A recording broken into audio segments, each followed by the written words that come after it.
guys, on today's video we're going to be unboxing this right here. Now around the box there's quite a bit of info, but not on the sides itself. So on the sides you guys are going to see this. Try to, there we go, focus a little bit better. This thing goes here. There's some information, but all this info is on the website itself. And then on the back you guys are going to see all of this. So on the back, I would say there's a lot of info. So it's always good that they tell you what's inside the box exactly, so we can double check that we got everything. But anyways, let's just open up the box and see what's inside. This is an unboxing video.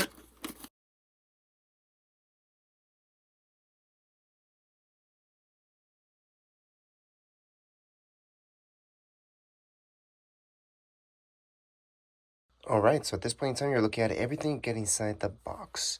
And again, unboxing video, I do have a setup video and a review of this, but those are two separate videos. Right here, you're going to see exactly what you guys get inside the box, and that's about it. So let's start off with the basics.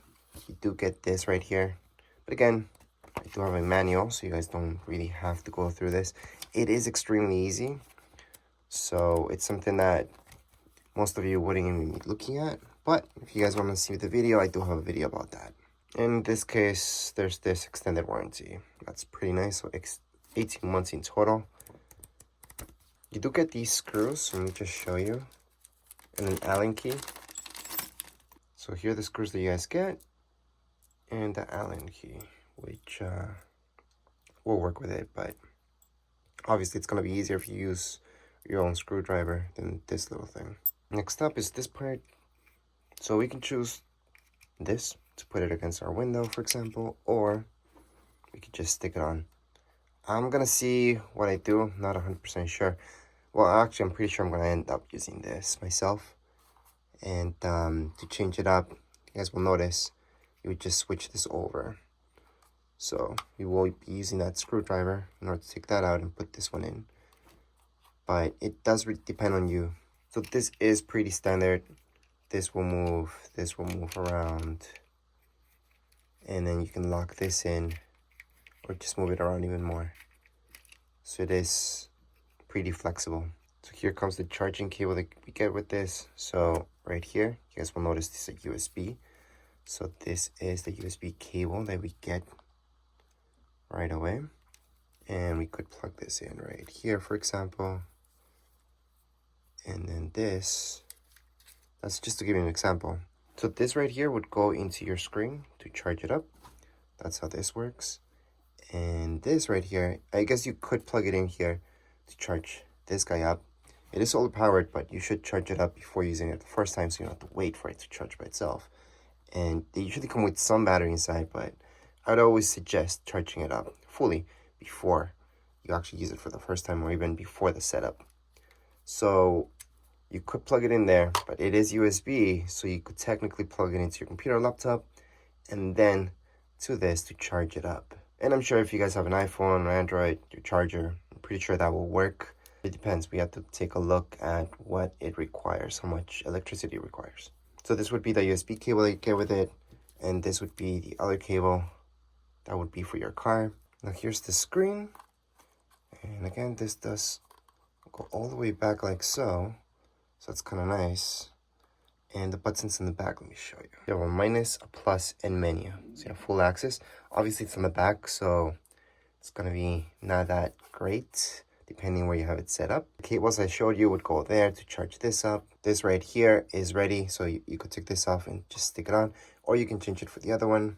Now, there's no more buttons around it, or anything really.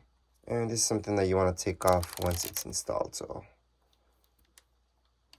it doesn't get in your way, or you could technically keep it on. I always suggest take them off, even if you don't want to get it dirty. It's kind of like a screen protector, but if this gets hot and all that, this is not supposed to stay on. So it's something that you want to take off for sure. Other than that, there's not much to show you about this screen itself, but just to give you a quick reference of how big this is, it's almost as big as an iPhone. To be as big as an iPhone, it would have to be a little bit longer, up to here maybe, and then it would be as long as an iPhone. Width, it's about it. And finally, the camera part. So this is why you guys are buying this. So you have the camera. So you would charge it here, down here. It's to charge. The solar panel is actually touching it right now. It's right here. Let me just put this back.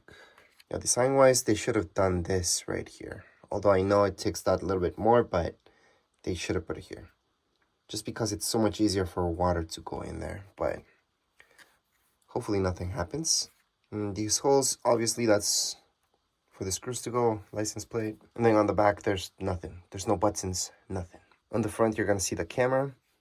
As I know, this can actually point to certain positions and it just snaps into those positions. So that's one position, 2, 3, 4, 5, 6. So it does give you that flexibility, moving this around quite a bit to see where you want it to be pointing at.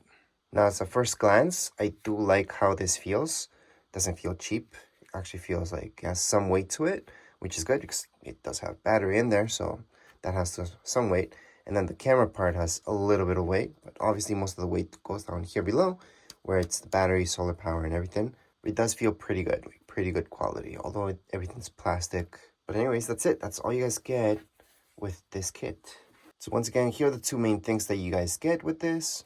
And one of the main things that this says is that it is compatible with the RVs, which is what I got it for. So let's see if the range is good enough for an RV. So obviously between a car and an RV, the range has to be a lot more. Where a car, it would be less than half the range that what you would need for the signal for this to work. But as far as this video goes, we're all done. If you guys have any questions, comments, you guys can write down here in the comments area. Don't forget to subscribe and like. Thank you.